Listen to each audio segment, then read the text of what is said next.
Aaron, a self-made millionaire, always led with respect and humility. But during a high-profile investor meeting, a prejudiced CEO refuses to shake his hand, unaware that Aaron is the largest investor in the room. What happens next is more shocking than anyone could imagine. With Monique by his side, Aaron's quiet strength triggers a wave of change that shakes the entire company. Why did such a simple gesture of disrespect lead to dramatic consequences? How did Aaron's dignified response uncover hidden biases and spark a wave of change in the corporate world? Stay tuned to find out. And before we dive in, let us know where you're tuning in from, and if this story of resilience and justice resonates with you. Don't forget to hit that subscribe button. The sleek conference room on the top floor of Bradford Industries buzzed with anticipation. Sunlight streamed through floor-to-ceiling windows, illuminating the polished oak table where board members sat, their eyes fixed on the man at the head of the table. Mr. Jonathan Bradford, CEO of the prestigious company, exuded an air of authority as he adjusted his crisp navy suit and cleared his throat. "Ladies and gentlemen," he began, his voice carrying a hint of southern drawl, "I appreciate you all being here today. We got some important matters to discuss regarding our company's future." As Bradford spoke, his gaze swept across the room, lingering on the faces of his white, affluent board members. When his eyes fell upon Maria Rodriguez, one of the few people of color present, his expression subtly hardened. "Now, I understand some of you have concerns about our current direction," Bradford continued. "Ms. Rodriguez, I believe you wanted to present an idea about diversifying our supplier base?" Maria nodded eagerly, straightening in her chair. "Yes, Mr. Bradford. I've done extensive research on." "I'm sure you have," Bradford interrupted, his tone dismissive. "But I think we need to focus on more pressing issues." "Mr. Thompson, didn't you have some thoughts on expanding our luxury product line?" As the meeting progressed, it became clear that Bradford consistently favored ideas from his wealthy, white investors while brushing aside suggestions from employees of color. The pattern was subtle but unmistakable, setting the tone for the company's culture under his leadership.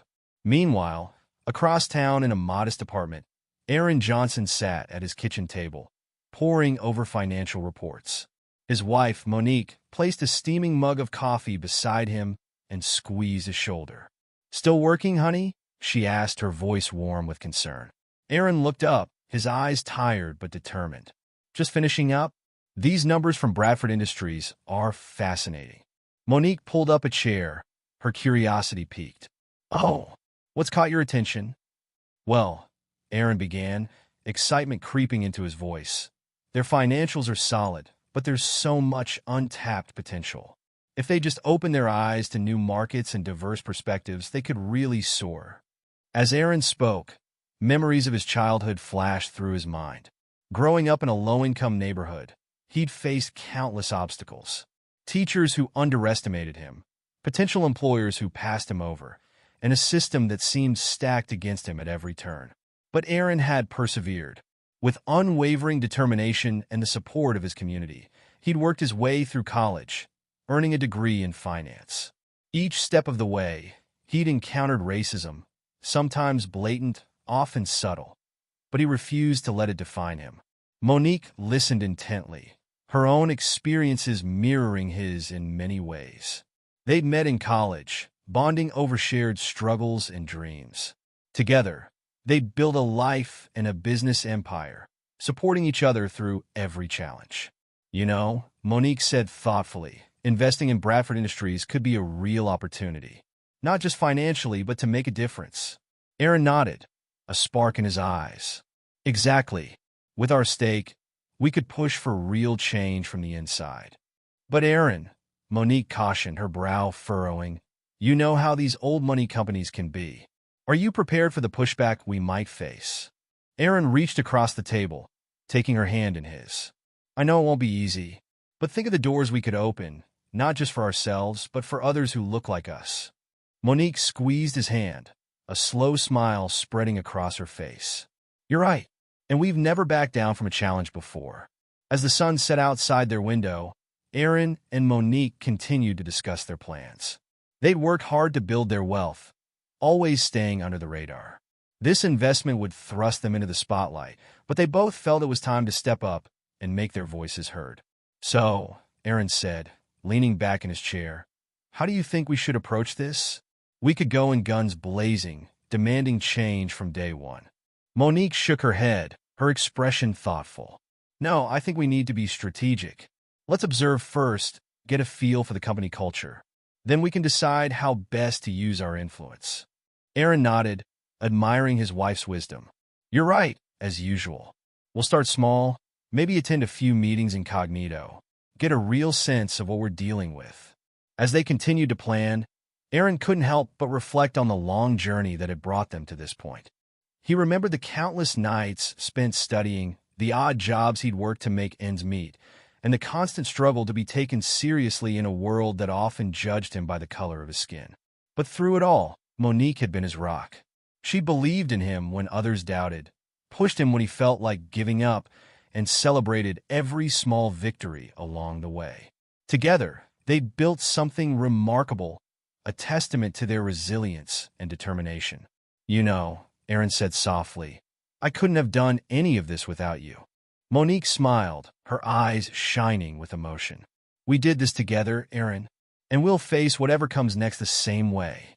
As night fell, they finalized their plan. They would make a substantial investment in Bradford Industries, but keep their identities hidden for now. It was a risk, but one they felt compelled to take. "To new beginnings," Aaron said, raising his coffee mug in a mock toast. Monique clinked her mug against his. "And to changing the world, one boardroom at a time." The next morning, back at Bradford Industries, Jonathan Bradford strode into his office, his personal assistant trailing behind him with a stack of reports. "Sir," the assistant said hesitantly, "there's been some interest from a new potential investor. They're looking to make a significant contribution." Bradford barely glanced up from his desk. "Nay, they're keeping that confidential for now, sir." Bradford's eyes narrowed. "Confidential? Who do they think they are?" "I don't like mysteries, Sarah. Find out who's behind this." As Sarah scurried out, Bradford turned to gaze out his office window, overlooking the city skyline. He'd built this company from the ground up, molding it in his image. The thought of an unknown entity buying their way in made him uneasy. Little did he know, the winds of change were about to blow through the halls of Bradford Industries. Aaron and Monique Johnson were poised to challenge everything Jonathan Bradford thought he knew about power, success, and the true value of diversity. The bustling offices of Bradford Industries hummed with activity as employees hurried about their day. On the surface, it appeared to be a typical corporate environment, but a closer look revealed undercurrents of subtle racism that permeated the company culture.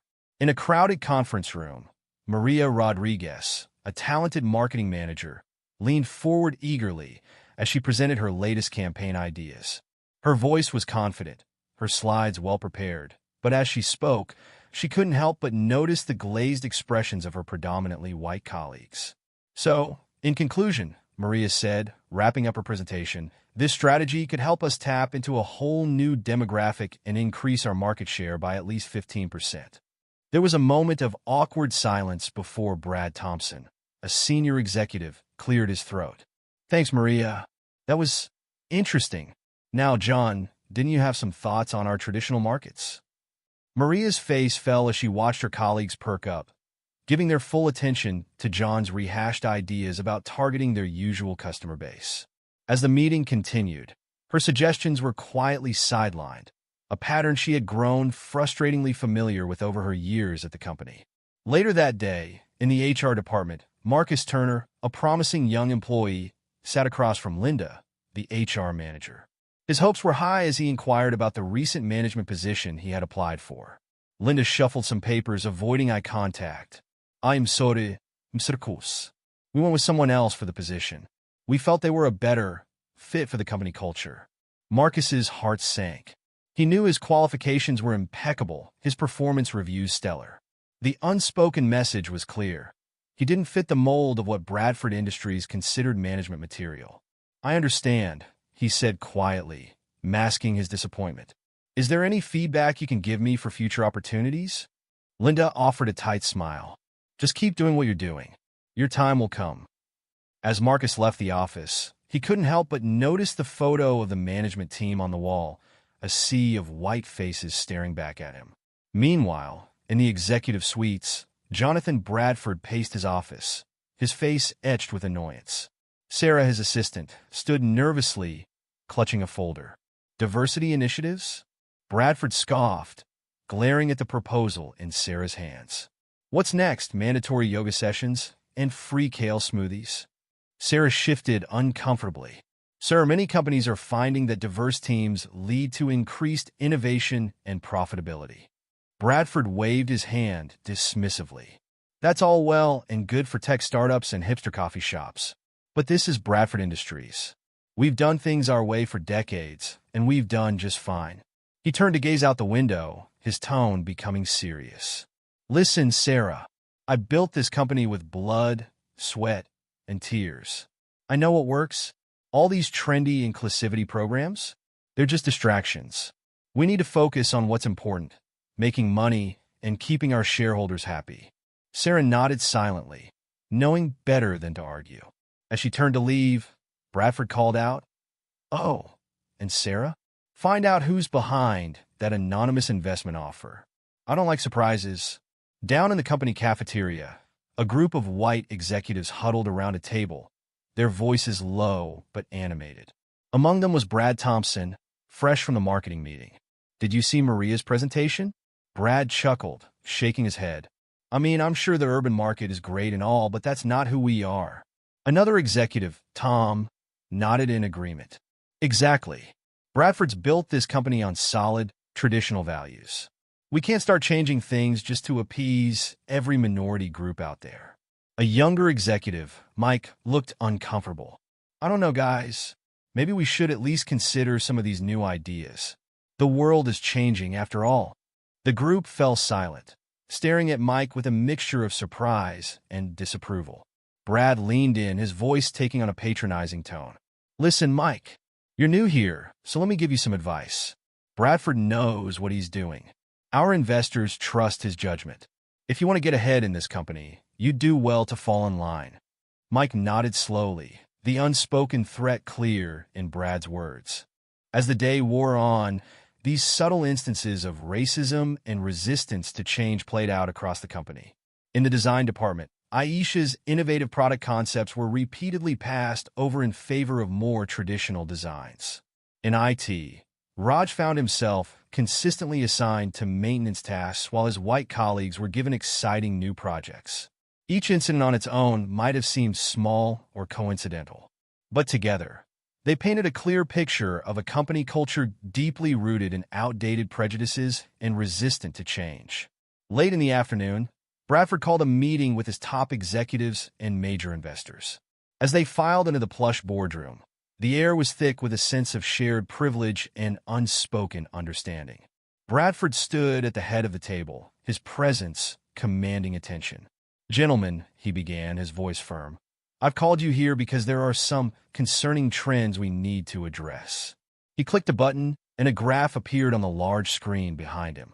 "Our market share in certain demographics has been slipping. Some of our younger employees seem to think we need to diversify our approach." A murmur of discontent rippled through the room. Bradford held up his hand, silencing them. "Now, I know what you're thinking, and I want to assure you, I have no intention of letting Bradford Industries stray from the path that's made us successful." Richard Whitmore, one of the oldest and wealthiest investors, spoke up. "Good to hear, Jonathan. We can't let this political correctness nonsense infect our business practices." Bradford nodded appreciatively. "Exactly, Richard. We know our customer base. We know what works. All this talk of diversity and inclusion, it's just noise." Another investor, Charles Bennington, leaned forward. "What about that new investment offer? Any word on who's behind it?" Bradford's jaw tightened. "Not yet.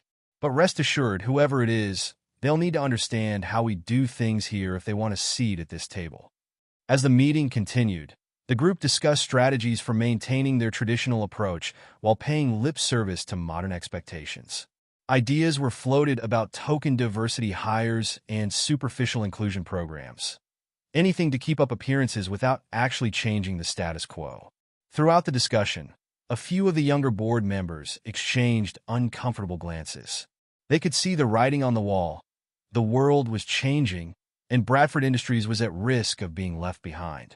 But in the face of Bradford's unwavering confidence and the support of powerful investors, they remained silent. As the meeting drew to a close, Bradford stood once again, his expression serious. "Gentlemen, I want to thank you for your continued support and trust. Together, we've built Bradford Industries into a powerhouse. And together, we'll ensure it stays that way, regardless of what outside pressures we may face." The room erupted in applause, the sound of self-congratulation drowning out any lingering doubts. As the executives and investors filed out, patting each other on the back and making dinner plans, the die was cast. Bradford Industries would resist change at all costs, unaware of the storm brewing on the horizon. Meanwhile, across town, Aaron and Monique Johnson were preparing for their first undercover visit to the company. As they dressed in business attire, they discussed their strategy. "Remember," Monique said, adjusting Aaron's tie, "we're just observing today. No matter what we see or hear, we can't give ourselves away." Aaron nodded, his expression determined. "I know, but I have a feeling it's going to be harder than we thought. From what I've heard, Bradford's got his hooks deep into this company's culture." Monique squeezed his hand reassuringly. "That's why we're doing this, honey. Someone needs to shake things up. Might as well be us." As they left their apartment, neither Aaron nor Monique could have fully anticipated the deeply ingrained prejudices they were about to encounter. The subtle racism that permeated Bradford Industries wasn't just a matter of a few bad apples or outdated policies. It was woven into the very fabric of the company, from the top down. As Aaron and Monique stepped into the gleaming lobby of Bradford Industries, they exchanged a knowing glance. The real work was about to begin. They were ready to challenge the status quo, to push for change from within. But first, they needed to understand exactly what they were up against. Aaron and Monique were posing as consultants brought in to assess company operations. They had arranged this through careful maneuvering and a few well-placed calls, ensuring they would have access to high-level meetings without revealing their true identities. As they sat in on a marketing strategy session, the tension in the room was palpable. Maria Rodriguez, the woman they had overheard the day before, was once again presenting her ideas for expanding into new markets. "As I was saying yesterday," Maria began, her voice steady despite the clear frustration in her eyes, "there's a huge, untapped potential in these emerging markets. Our research shows—" Yes, we heard all this yesterday," Brad Thompson interrupted, not bothering to hide his annoyance. "And as I said then, we need to focus on our core demographic. That's where the real money is." Aaron, unable to stay silent, spoke up. "If I may, I'd be interested in hearing more about these emerging markets. In my experience, diversifying your customer base can lead to significant growth." The room fell silent, all eyes turning to Aaron. Brad Thompson's face darkened with annoyance at the interruption. "And you are?" he asked, his tone barely civil. "Aaron Johnson. My wife Monique and I are consultants brought in to assess company operations," Aaron replied smoothly. Brad's expression shifted slightly, a hint of interest replacing his initial dismissal. "I see. Well, Mr. Johnson, while we appreciate fresh perspectives, I assure you we know our business best. Bradford Industries has a long history of success, and we didn't achieve that by chasing every new trend." Monique leaned forward, her voice calm but firm. "With all due respect, Mr. Thompson, innovation isn't a trend. It's a necessity in today's rapidly changing market. Perhaps it would be beneficial to hear Ms. Rodriguez out." Maria shot Monique a grateful look before continuing her presentation. As she spoke, Aaron and Monique asked insightful questions, drawing out the full potential of her ideas. By the end, even some of the more skeptical team members were showing interest. But Brad Thompson remained unconvinced. As the meeting concluded, he approached Aaron and Monique, his smile not quite reaching his eyes. "I appreciate your enthusiasm, Mr. and Mrs. Johnson. But I think you'll find that Bradford Industries has its own way of doing things. We're not some Silicon Valley startup chasing the latest fads." As Brad walked away, Monique turned to Aaron, her voice low. Did you see how quickly they dismissed Maria's ideas until we spoke up? And even then, Brad was resistant. Aaron nodded as Joss said, I saw, but I also saw the looks on some of the other team members' faces. They're starting to question the status quo. That's a start. Throughout the day, Aaron and Monique attended various meetings and department briefings. In each one, they witnessed similar patterns of subtle discrimination and resistance to new ideas, particularly those coming from employees of color. In an IT strategy session, they watched as Raj, a brilliant programmer, was repeatedly talked over and his suggestions ignored. In finance, they saw how Aisha's innovative cost-saving measures were dismissed without proper consideration. Each time, Aaron and Monique carefully interjected, lending their support to these undervalued voices. And each time, they faced pushback from the established leadership. By the end of the day, they were emotionally drained but more determined than ever. As they debriefed in a quiet corner of the building's cafeteria, Monique voiced her concerns. Aaron, I'm worried. The level of ingrained bias here, it's not just Bradford.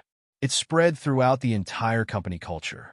When we reveal ourselves as investors, the backlash could be severe. Aaron reached across the table, taking Monique's hand in his. I know, honey, but that's exactly why we need to do this. Bradford Industries has the potential to be a leader in their industry.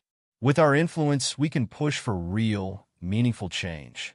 Monique squeezed his hand, a small smile breaking through her concern. You're right. It won't be easy, but nothing worthwhile ever is. So, what's our next move? Before Aaron could respond, they overheard a conversation from a nearby table. Two executives were discussing the upcoming investor meeting. Did you hear about this mystery investor? One asked. Apparently, they bought a significant stake in the company. Yeah, the other replied, lowering his voice. Bradford's in a tizzy about it. He hates not knowing who he's dealing with. Aaron and Monique exchanged a look, a mix of anticipation and apprehension in their eyes. The stage was set for their big reveal, but the reaction was far from certain. As they left Bradford Industries that evening, they were acutely aware of the challenge that lay ahead. They had witnessed firsthand the deep-seated biases and resistance to change that permeated the company. But they had also seen glimmers of hope, employees with fresh ideas and open minds, eager for a chance to be heard. We can do this, Aaron said as they walked to their car. It won't be easy, and it won't happen overnight. But we can make a difference here. Monique nodded, her determination matching his. You're right. Bradford Industries needs a wake-up call, and we're just the ones to deliver it. As they drove home, they began to formulate their strategy for the upcoming investor meeting. They knew that revealing themselves would be a shock to Bradford and his old guard. But they also knew that shock might be exactly what was needed to shake up the status quo. The next few days were a whirlwind of preparation. Aaron and Monique pored over company reports, market analyses, and employee data. They crafted a comprehensive plan for steering Bradford Industries towards a more inclusive and innovative future. On the morning of the investor meeting, they stood in front of their mirror, adjusting each other's attire one last time. Ready for this? Aaron asked, meeting Monique's eyes in the reflection. Monique took a deep breath, then smiled. Ready as I'll ever be. Let's go make some waves. As they headed out, they knew they were walking into a storm. But they also knew that sometimes a storm was exactly what was needed to clear the air and make way for something new and better. Little did Jonathan Bradford know, but the anonymous investors he had been so wary of were about to turn his world upside down. The winds of change were blowing, and Bradford Industries would never be the same again. The morning of the big investor meeting dawned bright and clear, but inside Bradford Industries, tension hung thick in the air. Jonathan Bradford paced his office, his normally confident demeanor tinged with anxiety. The mysterious new investor who had acquired a significant stake in the company was set to be revealed today, and Bradford hated surprises. Sarah, he barked, summoning his assistant. Is everything ready for the meeting? Sarah hurried in, clutching a tablet. Yes, Mr. Bradford. The conference room is prepared, refreshments are ordered, and all the other investors have confirmed their attendance. Bradford nodded tersely. Good. And any word on our mystery guest? Sarah shook her head. Nothing concrete, sir. But rumors are flying. Some say it's a tech mogul looking to diversify. Others think it might be a foreign investment group. Bradford's frown deepened. Well, whoever it is, they'll need to understand how we do things here. Bradford Industries isn't changing for anyone. As the morning wore on, the company's top executives and board members began to arrive. The atmosphere was one of nervous excitement. In the large conference room, last-minute preparations were underway. Sleek presentations were queued up on the massive screen, showing off the company's impressive financial performance and future projections. Bradford stood at the head of the long mahogany table, greeting each arrival with a firm handshake and a practiced smile. "Richard, good to see you," he said warmly to one of the oldest investors. "Charles, looking well as always," to another. The room gradually filled with men in expensive suits, their chatter a mix of golf scores and stock prices. Bradford's confidence grew with each familiar face. These were his people, the old guard of the business world. Whatever young upstart had bought into the company, they'd soon learn the pecking order. Meanwhile, in the lobby, Aaron and Monique Johnson stepped through the revolving doors, their hearts racing with anticipation. They were dressed impeccably, Aaron in a crisp charcoal suit, Monique in a tailored navy pantsuit. They looked every inch the powerful investors they were. Yet as they approached the reception desk, they were met with the same dismissive attitude they'd encountered on their previous visits. The receptionist, the same blonde woman from before, barely glanced up from her computer. "May I help you?" she asked, her tone suggesting she'd rather not. "Yes," Aaron replied calmly. "We're here for the investor meeting." The receptionist's eyebrows rose skeptically. "The investor meeting? I think you must be mistaken. That's a closed meeting for major shareholders only." Monique stepped forward, her voice level but firm. "We're quite aware of what the meeting is for." Aaron and Monique Johnson. The receptionist's eyes widened slightly. "Oh, I see. My apologies. Please go right in." The meeting is in the main conference room on the top floor. As they walked toward the elevators, Monique squeezed Aaron's hand. "Ready for this?" she whispered. Aaron nodded, his expression determined. "As ready as I'll ever be. Remember, no matter what happens in there, we're doing this for all the Maria Rodriguez's and Raj Patels who deserve a fair shot." The elevator ride to the top floor seemed to take an eternity. When the doors finally opened, they were met with the bustling sounds of the ongoing meeting. Taking a deep breath, they stepped into the conference room. The scene that greeted them was exactly as they had imagined. Jonathan Bradford stood at the head of the table, mid-conversation with a group of older white men. The room was a sea of gray hair and pale faces, with hardly a person of color in sight. For a moment, no one seemed to notice their entrance. Aaron and Monique exchanged a glance. Then Aaron cleared his throat. "Excuse me," he said, his voice carrying across the room. "I believe we're expected." The chatter died down as all eyes turned to the newcomers. Bradford's smile faltered for a moment before he recovered, making his way around the table. "Ah, yes," he said, his tone uncertain. "You must be—" "I'm sorry, I didn't catch your names." "Aaron and Monique Johnson," Aaron replied, extending his hand.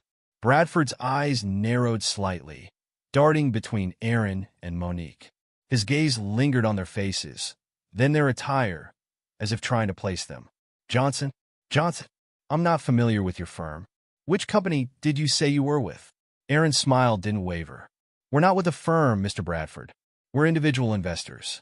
Bradford's face went through a rapid series of emotions: confusion, disbelief, and then something darker.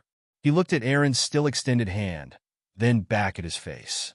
In that moment, Bradford made a decision that would change the course of Bradford Industries forever. Instead of taking Aaron's hand, he turned slightly, addressing the room at large. "Well, let's get this meeting started, shall we? I'm sure we all have busy schedules." The dismissal was clear. Aaron's hand hung in the air for a moment before he slowly lowered it. Monique's sharp intake of breath was audible in the suddenly silent room. Bradford moved back toward his seat, muttering under his breath, "Probably some diversity, higher quota nonsense." The words were quiet, but in the tense atmosphere, they carried. Aaron's jaw tightened, but he remained calm. Monique, however, couldn't hide the hurt and anger that flashed across her face.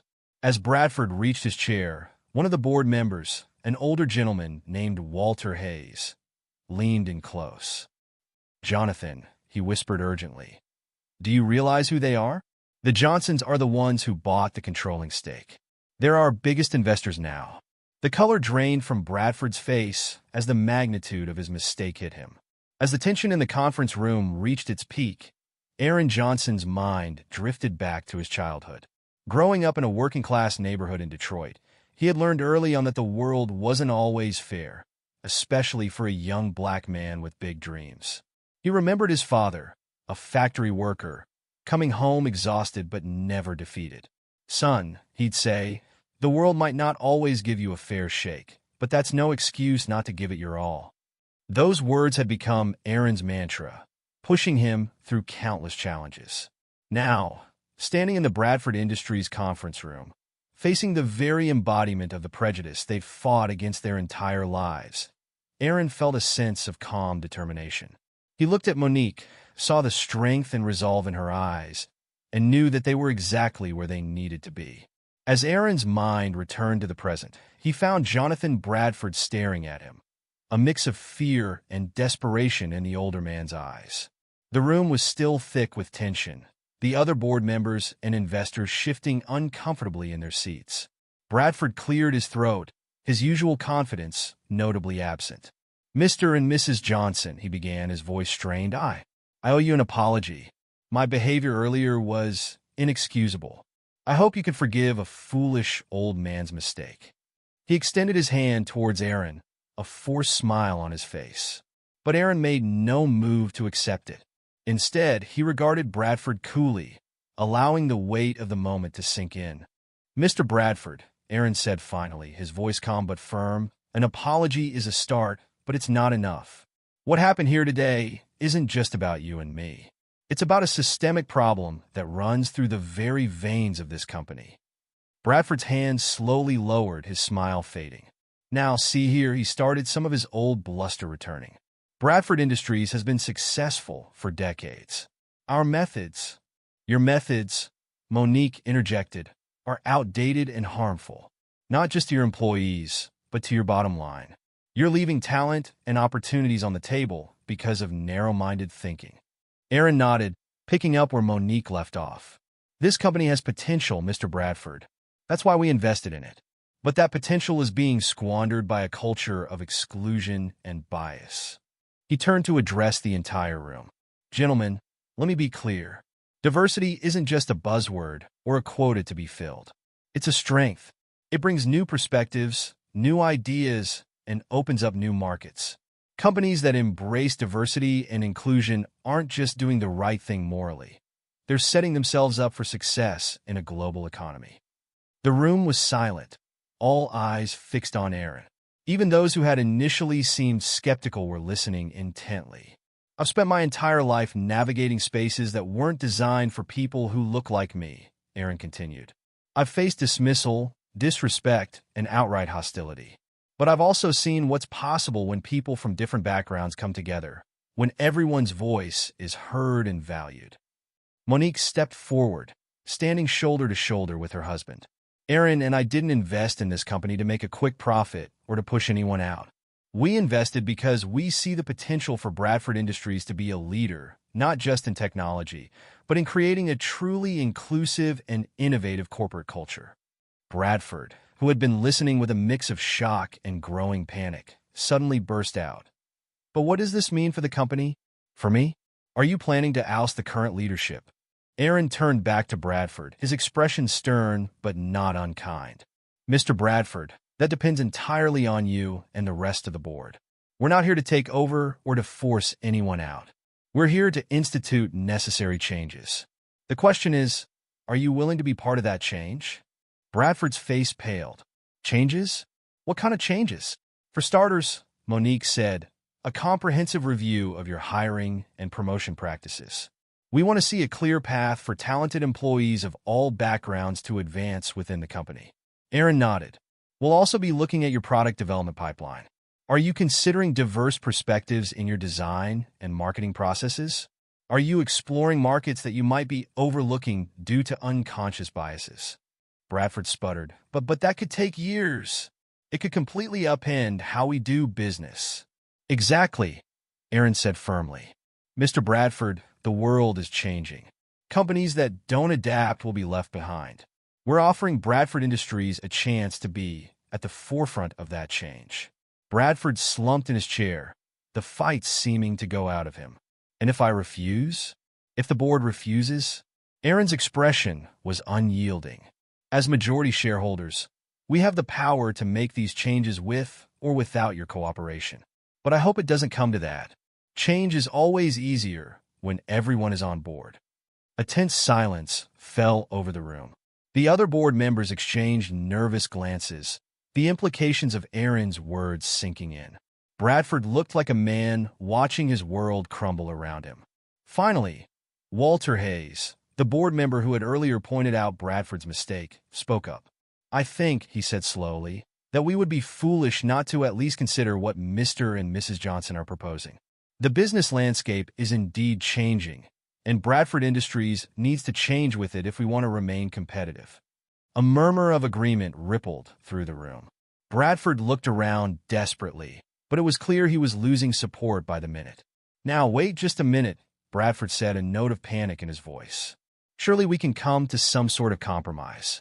Mr. Johnson, what if we set up a diversity committee? Or maybe we could make a sizable donation to a charity of your choice. Aaron shook his head. Mr. Bradford, this isn't about appeasing us or checking a box. This is about fundamental change in how this company operates. It's about creating an environment where incidents like what happened today never occur again, where every employee feels valued and heard, and where innovation can flourish without being stifled by outdated biases. Bradford's shoulders sagged in defeat. So what happens now? He asked, his voice small. Aaron looked around the room, meeting the eyes of each board member in turn. Now we get to work. We'll need full cooperation and transparency from everyone in this room. We'll be bringing in external consultants to assess the current state of the company and to help implement necessary changes. It won't be easy, and it won't happen overnight, but I promise you, it will be worth it. He turned back to Bradford. Mr. Bradford, you built this company from the ground up. You have valuable experience and knowledge. If you're willing to open your mind and be part of this transformation, there's still a place for you here. But if you can't adapt, if you can't embrace this new direction, then it might be time to consider stepping aside. Bradford nodded slowly, the reality of his situation finally sinking in. I understand. I'll need some time to think. Of course, Aaron said. Take the time you need. But understand that with or without you, changes will be happening at Bradford Industries. As the meeting adjourned, the atmosphere in the room had shifted dramatically. Where there had once been condescension and dismissal towards Aaron and Monique, there was now a mix of respect, curiosity, and in some cases, apprehension about the changes to come. As the board members filed out, many paused to shake hands with Aaron and Monique, some even offering tentative words of support for their vision. Bradford was the last to leave, pausing at the door to look back at the couple who had so thoroughly upended his world. Mr. and Mrs. Johnson, he said, his voice heavy with a mix of emotions. I hope you can forgive an old man's foolishness. I see now that I have a lot to learn. Aaron nodded, his expression softening slightly. There's always time to learn, Mr. Bradford. The question is whether you're willing to do so. As Bradford left, Aaron turned to Monique, letting out a long breath. Well, he said, a small smile playing at his lips. That was quite a first day as majority shareholders. Monique laughed, the tension of the day finally breaking. Just another day at the office, right? Fighting systemic racism and changing corporate culture before lunch. Aaron pulled her into a hug, drawing strength from her presence as he had so many times before. We did it, he whispered. This is just the beginning, but we did it. As they stood there, in the now empty conference room of a company they were poised to transform, Aaron and Monique felt the weight of the moment. They had faced down prejudice and dismissal, just as they had so many times in their lives. But this time, they had the power to do more than just persevere. They had the power to create real, lasting change. The road ahead would be challenging, filled with resistance and setbacks. But as they looked at each other, they knew they were ready. Together, They would transform Bradford Industries, and in doing so, they hoped to set an example for the entire corporate world. The winds of change were blowing, and Aaron and Monique Johnson were at the helm, steering towards a more inclusive and innovative future. In the weeks following the dramatic board meeting, Bradford Industries was abuzz with activity and tension. The news of Aaron and Monique Johnson's majority stake and their plans for sweeping changes had spread like wildfire throughout the company. For many employees, particularly those from underrepresented backgrounds, there was a palpable sense of hope and excitement. For others, especially those who had long benefited from the old system, there was anxiety and resistance. Jonathan Bradford found himself caught in the middle of this storm of change, struggling to adapt to the new reality. Despite his initial words of contrition, old habits died hard. He often caught himself falling back into familiar patterns of thought and behavior, much to the frustration of Aaron and Monique. One morning, about a month after the fateful board meeting, Bradford sat in his office, staring out the window at the city skyline. The view that had once filled him with pride now seemed to mock him, a reminder of how quickly things could change. A knock at the door interrupted his brooding. "Come in," he called, turning to see his assistant, Sarah, enter with a stack of papers. "Mr. Bradford," she said, her tone cautious, "I have the diversity and inclusion reports that Mr. and Mrs. Johnson requested. They're expecting them at the meeting this afternoon." Bradford's jaw tightened. "Right," he muttered, taking the papers. "The meeting. Another chance for them to tell me how to run my company." Sarah shifted uncomfortably. "Sir, if I may, the Johnsons have been making some positive changes.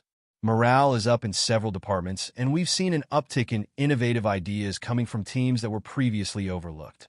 Bradford waved his hand dismissively. "Innovation? Bah! We were plenty innovative before they came along. This is all just disruption for disruption's sake." As Sarah left, closing the door behind her, Bradford thumbed through the reports. The pages were filled with statistics and recommendations that made his head spin. Diversity targets, inclusion initiatives, unconscious bias training. It all seemed so foreign to the way he'd always done business. Meanwhile, in another part of the building, Aaron and Monique were meeting with Maria Rodriguez, who had recently been promoted to head of the newly formed Innovation and Diversity Outreach Department.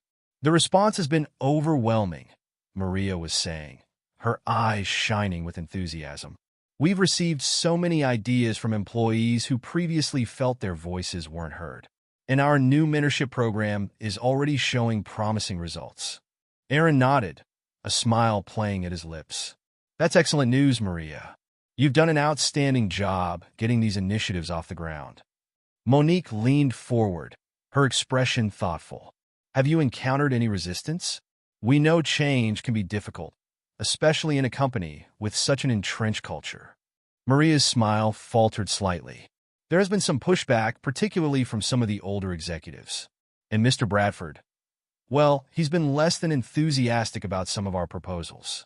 Aaron and Monique exchanged a glance. They had hoped Bradford would come around, that he would see the benefits of the changes they were implementing. But it was becoming increasingly clear that the old CEO was struggling to let go of his outdated mindset. As the afternoon meeting approached, tension built throughout the company. Employees gathered in small groups, whispering about the rumored clash between the old guard and the new investors. Some took bets on whether Bradford would finally embrace the changes or if he would make a final stand against the new direction of the company. In the conference room, Aaron and Monique sat at the head of the table, a reversal of positions from their first meeting. As the board members filed in, the couple could feel the nervous energy in the room. Bradford was the last to enter, his face set in a grim expression. "Thank you all for coming," Aaron began once everyone was seated. "We've made significant progress over the past month, but there's still much work to be done. We'll start with a report from Maria on the new initiatives, then move on to Dash." "Enough!" Bradford suddenly burst out, slamming his hand on the table. All eyes turned to him in shock. "I've sat by and watched you dismantle everything I've built, but I can't do it anymore." Aaron tried to maintain his calm demeanor. "Mr. Bradford, no one is dismantling anything. We're improving, adapting to Dash." "Improving?" Bradford scoffed. "You call this improving? We're wasting time and resources on feel-good initiatives while our competitors are leaving us in the dust. This company thrived for decades under my leadership, and now you're throwing it all away for some misguided notion of inclusivity. The room fell silent, the tension palpable. Monique leaned forward, her voice steady but firm. Mr. Bradford, I understand this is difficult for you. Change always is. But the numbers don't lie. Our new initiatives are already showing positive results. Employee satisfaction is up, we're seeing an increase in innovative ideas, and our market share in previously untapped demographics is growing. Bradford shook his head vehemently. Numbers can be manipulated. This is all just smoke and mirrors. You're running my company into the ground, and I won't stand for it any longer. Aaron's expression hardened. Your company, Mr. Bradford? I think you're forgetting who the majority shareholders are now. We've tried to work with you, to bring you along on this journey of transformation. But if you can't adapt, if you can't see the value in what we're doing, then maybe it's time for you to step aside. The words hung in the air, heavy with finality. Bradford looked around the room, seeking support from the board members he'd worked with for years. But he found only averted gazes and uncomfortable silence. In that moment, he realized he was alone. Fine, Bradford said, his voice low and bitter. If this is how it's going to be, I'll resign. But mark my words, you'll regret this. This company will crumble without me. With that, Bradford stormed out of the room, leaving a stunned silence in his wake. Aaron and Monique exchanged a look of mixed relief and concern. They had hoped it wouldn't come to this, but they also knew that Bradford's resistance was holding the company back from reaching its full potential. As news of Bradford's resignation spread through the company, reactions were mixed. Some employees, particularly those who had benefited from the old system, were worried about what the future might hold. Others, especially those who had felt marginalized under Bradford's leadership, felt a sense of liberation and hope. In the days that followed, Aaron and Monique worked tirelessly to steady the ship. They held town hall meetings with employees, assuring them that while change was coming, it was change for the better. They met with clients and partners, reaffirming Bradford Industries' commitment to excellence while also outlining their vision for a more inclusive and innovative future. One afternoon, about a week after Bradford's dramatic exit, Aaron found himself in the former CEO's office. As he looked around at the dark wood paneling and the photos of Bradford with various dignitaries, he couldn't help but feel the weight of history. But he also felt a sense of possibility, of the potential for something new and better. A knock at the door interrupted his thoughts. It was Jamal Foster, the young employee who had been passed over for promotion under Bradford's leadership. Mr. Johnson, Jamal said, a hint of nervousness in his voice. Do you have a moment? Of course, Jamal, Aaron replied warmly. Come in, and please call me Aaron. Jamal entered, fidgeting slightly. I just wanted to say thank you for everything you and Mrs. Johnson are doing. It's like a weight has been lifted off this place. People are excited to come to work, to share their ideas. It's amazing. Aaron smiled, genuinely touched. Thank you, Jamal. That means a lot. But remember, this isn't just about what Monique and I are doing. It's about creating an environment where everyone can contribute, where everyone's voice is heard. You're as much a part of this transformation as we are. As Jamal left, his step noticeably lighter, Aaron felt a renewed sense of purpose. Yes, there were challenges ahead. Yes, there would be resistance and setbacks. But moments like this, seeing the positive impact their actions were having on individual lives, made it all worthwhile. Over the next few months, Bradford Industries underwent a remarkable transformation. The company's product line expanded, incorporating ideas that had previously been overlooked or dismissed. Marketing campaigns became more inclusive, reaching out to demographics that had long been ignored. The workforce grew more diverse, bringing in fresh perspectives and talents. One day, as Aaron and Monique were walking through the research and development department, they overheard an excited conversation between two employees. One a young woman in a hijab, the other an older man with a thick southern accent. I'm telling you, Aisha, the man was saying, his eyes alight with enthusiasm. Your idea for the new interface is brilliant. It's going to revolutionize how we approach accessibility in our products. Aisha beamed, her own excitement palpable. Thanks, Bob. I never thought I'd see the day when my ideas would be taken seriously here. And your suggestions for the hardware integration? Genius. As Aaron and Monique passed by, exchanging a smile, they knew they were witnessing the fruits of their labor. This was what true innovation looked like: diverse minds coming together, building on each other's strengths, creating something greater than the sum of its parts. But not everything was smooth sailing.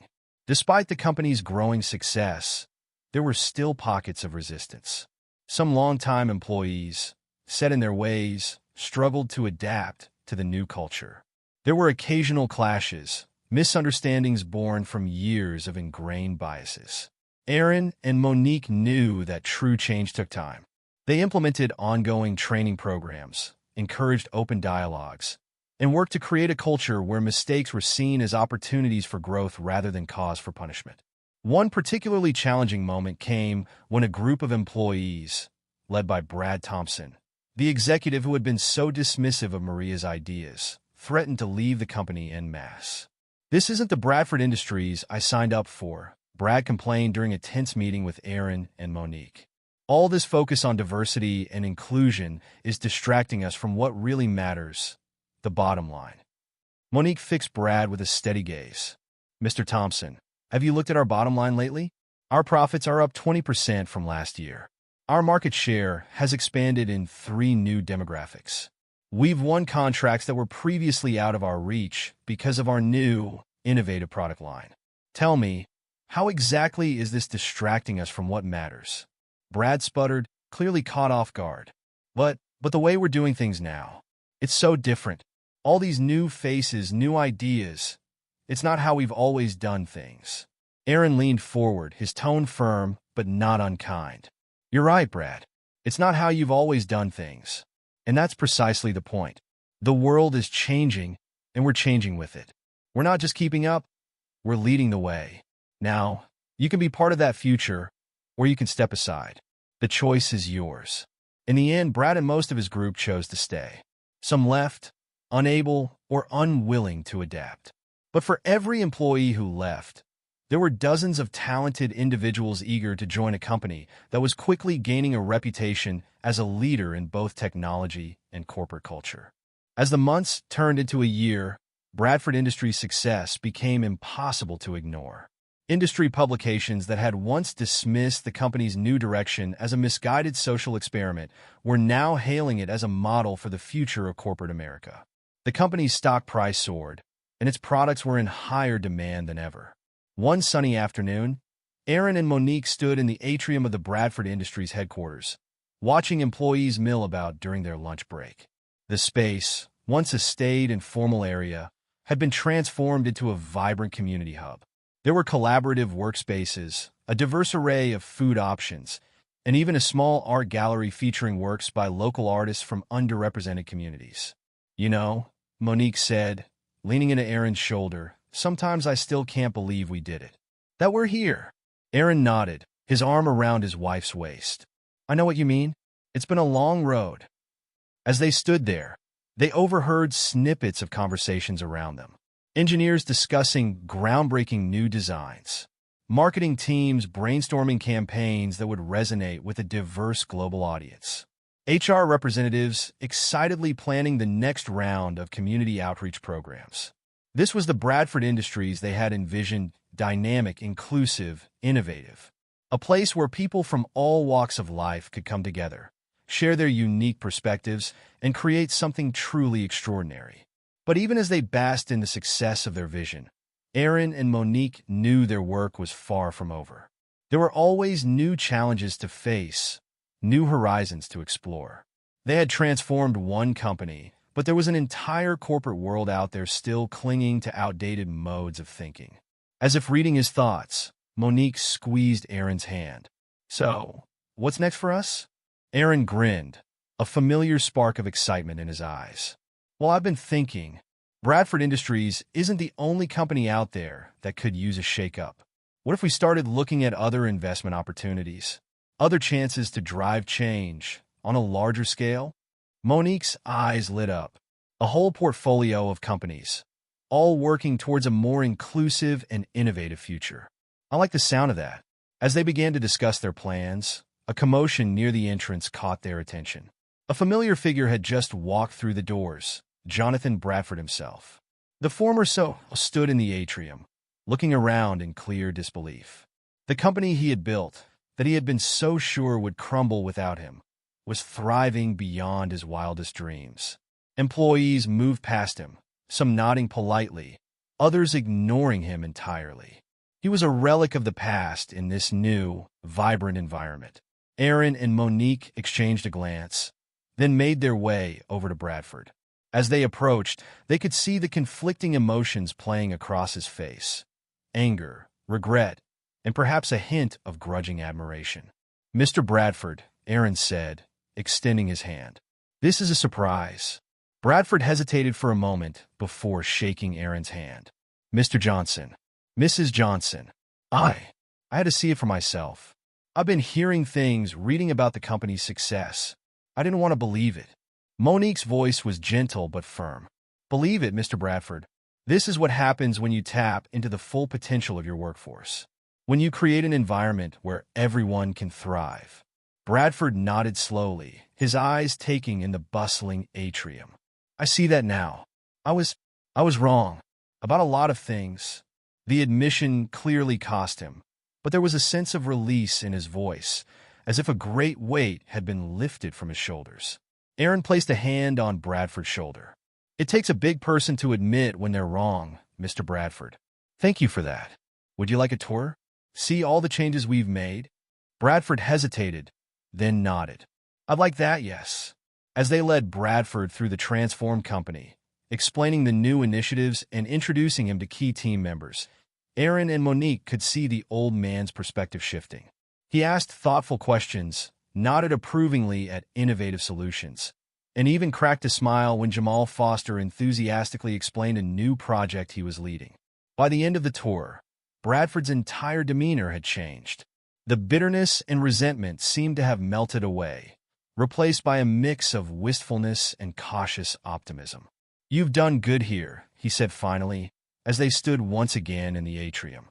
"Better than I ever could have. I see that now." Aaron and Monique exchanged a smile. "Thank you, Mr. Bradford," Aaron said. "That means a lot coming from you."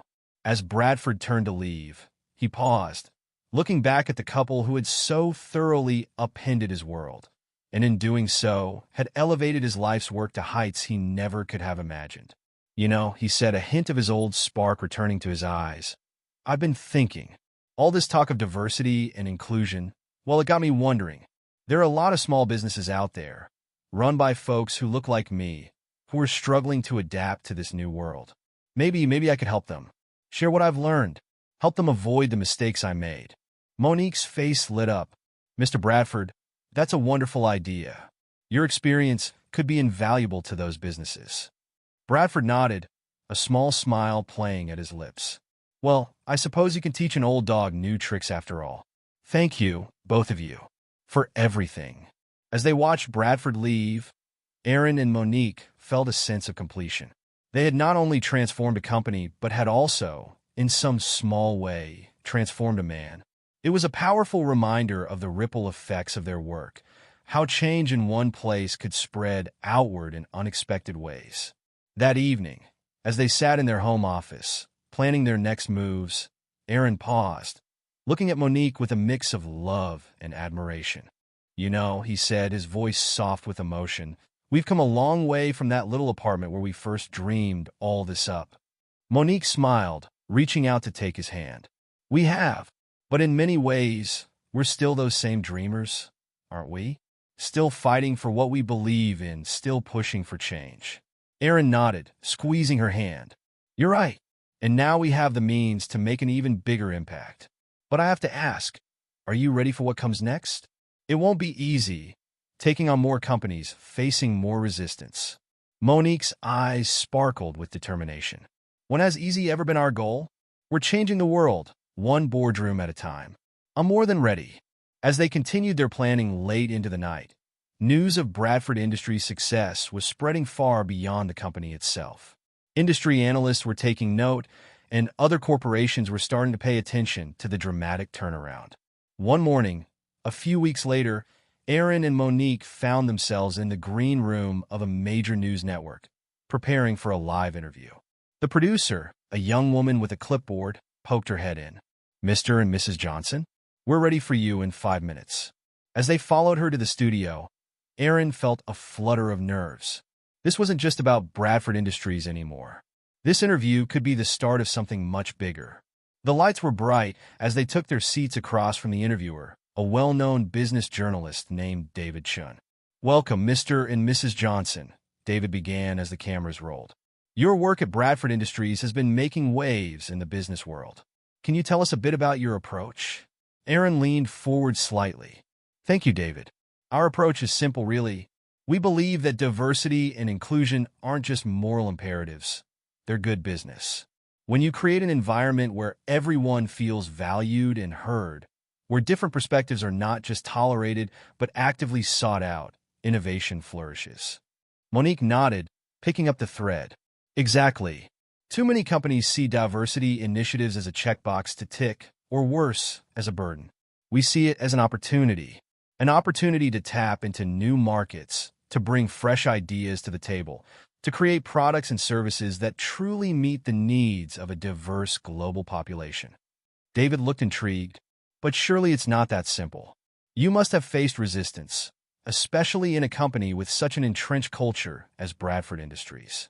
"Oh, absolutely," Aaron agreed. "Change is never easy, especially when you're challenging long-held beliefs and practices. We face skepticism, pushback, even outright hostility at times. But we also found allies, people within the company who had long felt undervalued and were eager for change. The key," Monique added, "was to show results. We implemented changes gradually, measured their impact rigorously, and let the numbers speak for themselves. It's hard to argue with improved productivity, increased market share, and rising profits." As the interview continued, Aaron and Monique shared stories from their experience at Bradford Industries. The challenges they'd overcome, the successes they'd achieved, and the lessons they'd learned along the way. They spoke passionately about their vision for a more inclusive corporate America, one that could better serve an increasingly diverse world. As they wrapped up, David asked one final question. "So, what's next for the two of you? Will you be staying on at Bradford Industries, or do you have other plans?" Aaron and Monique exchanged a smile. "While we're immensely proud of what we've accomplished at Bradford Industries, we see it as just the beginning," Aaron said. "We're looking at other investment opportunities, other companies where we believe we can drive positive change." Monique nodded. "Our goal is to create a ripple effect across the corporate landscape, to show that inclusivity and profitability aren't mutually exclusive. In fact, they go hand in hand." As they left the studio after the interview, Aaron and Monique were approached by several people, other guests, network staff, even a few executives who had been watching from the sidelines.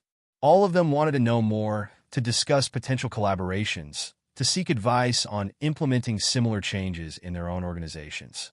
In the car ride home, as they fielded calls and messages from people who had watched the interview, Monique turned to Aaron with a grin. "I think we might have started something big here." Aaron laughed, shaking his head in wonder. "I think you might be right. You ready for this?" Monique's response was to pull out her tablet, already starting to research their next potential investment. "Always," she said, her eyes sparkling with excitement. Over the next few years, Aaron and Monique's influence spread far beyond Bradford Industries. They invested in a diverse portfolio of companies, always with an eye towards driving change from within.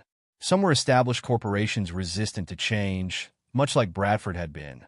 Others were promising startups led by underrepresented entrepreneurs who needed not just capital, but mentorship and connections. Their approach wasn't always welcomed.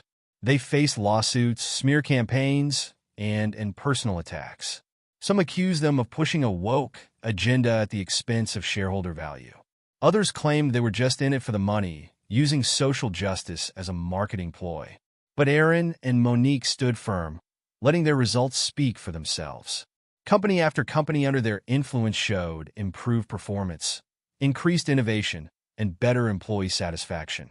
They were proving, on a grand scale, that diversity and inclusion were not just ethical imperatives, but key drivers of business success in the 21st century. Their work began to attract attention beyond the business world. They were invited to speak at universities, policy forums, and international conferences. They established a foundation to support education and entrepreneurship in underserved communities. They became vocal advocates for corporate governance reforms and more inclusive economic policies. Through it all, Aaron and Monique remained grounded, never forgetting where they came from or the struggles they had faced. They made a point of mentoring young people from backgrounds similar to their own, opening doors that had once been closed to them. One evening, about 5 years after their transformative work at Bradford Industries, Aaron and Monique found themselves back in their old neighborhood in Detroit. They had just finished speaking at a community center, encouraging local youth to pursue their dreams in business and technology. As they walked hand in hand down the street, memories flooding back, they paused in front of their old apartment building. It was here, in a tiny one-bedroom flat, that they had first dared to dream of changing the corporate world. "Did you ever imagine we'd come this far?" Monique asked, leaning into Aaron's shoulder. Aaron shook his head, a mix of amazement and humility in his voice. "Never in my wildest dreams. But you know what? I have a feeling we're just getting started." As they stood there, a group of young kids rode by on bicycles, laughing and calling out to each other. Aaron and Monique watched them go, seeing in those children the same potential, the same spark that had driven them all those years ago. "Come on," Monique said, tugging gently on Aaron's hand. "We've got work to do." And with that, they turned away from the old apartment building and walked towards their future, ready to face whatever challenges lay ahead. They had transformed Bradford Industries, shaken up the corporate world, and inspired a new generation of diverse leaders. But their journey was far from over. As they reached their car, Aaron's phone buzzed with a notification. It was an alert about a major tech company facing criticism for its lack of diversity in senior positions. Aaron showed the screen to Monique, raising an eyebrow in question. Monique grinned, already pulling out her tablet to start her research. "Looks like we found our next project," she said. As they drove away, the setting sun painting the sky in brilliant hues, Aaron and Monique Johnson were already planning their next move, ready to continue their mission of transforming corporate America, one company at a time. The story of Bradford Industries was just the beginning. Their true legacy was still being written in boardrooms and classrooms, in startups and Fortune 500 companies, wherever old barriers were being broken down and new possibilities were being born. The racist CEO who wouldn't shake a black man's hand had unwittingly set in motion a chain of events that would reshape the face of American business. And Aaron and Monique Johnson were leading the charge, their hands firmly clasped together, their eyes fixed on a more inclusive and innovative future. Aaron's journey of humility and quiet strength led to an extraordinary transformation, not just for himself, but for the company and everyone who hears his story. His dignified response to an act of blatant disrespect, with Monique standing by his side, sparked a wave of change that revealed the true power of respect and standing up for what's right. If Aaron and Monique's story resonated with you, be sure to subscribe for more inspiring stories of resilience and justice. And before you go, we'd love to hear your thoughts. How do you think you would have handled the situation if you were in Aaron's shoes? Share your thoughts in the comments below.